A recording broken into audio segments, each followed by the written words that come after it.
mày mua luôn à? Mua. Chứng thị của báo. Chà.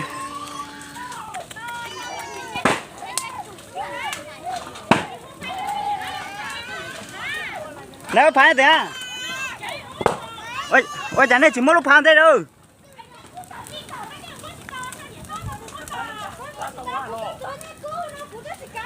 Ôi. Lúc phán nhỏ trong đâu rồi? Chị tao à?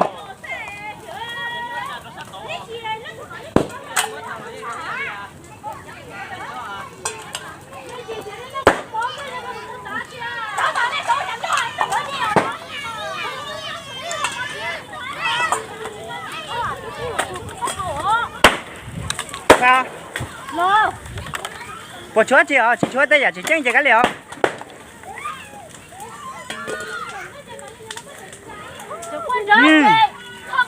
Hai giờ chị tôi xông lấy đấy, xông lấy rồi cho hố mà lắc qua điều.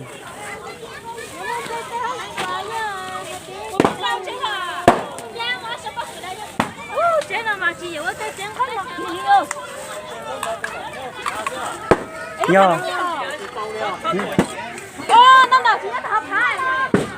Ôi. Chị tao à? Nhớ lúc cha xem đã chị tao à?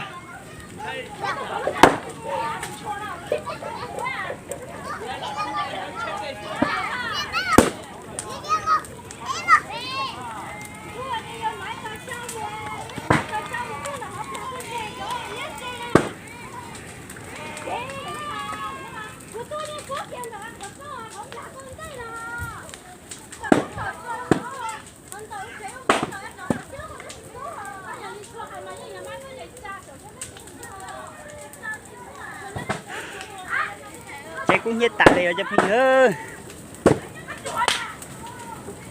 Né gì chỉ nhớ né gì một tay ta. Chạy nhau chạy lỡ. Nói là 3 giờ một chiều, nó 3 giờ mà.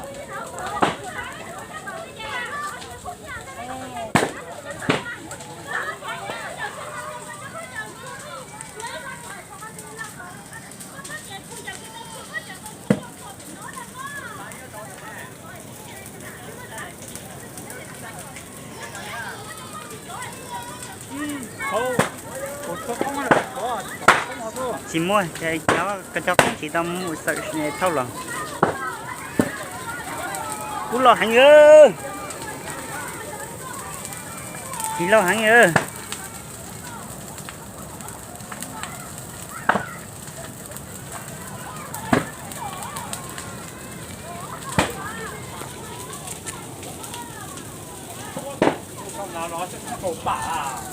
lúc phá có coi lúc có coi lúc phá nè thế mà không muốn nhia là chỉ mua ấy đón tới đây thôi giả nhau phá ta luôn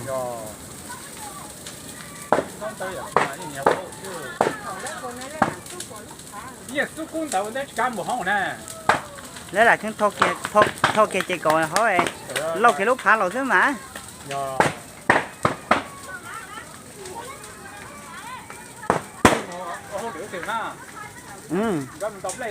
cái xuống cái mùa đóng lên cho mùa phải là ra ôi cháy thế rồi mọi người ạ cháy sắp đấy không đừng chẳng nhớ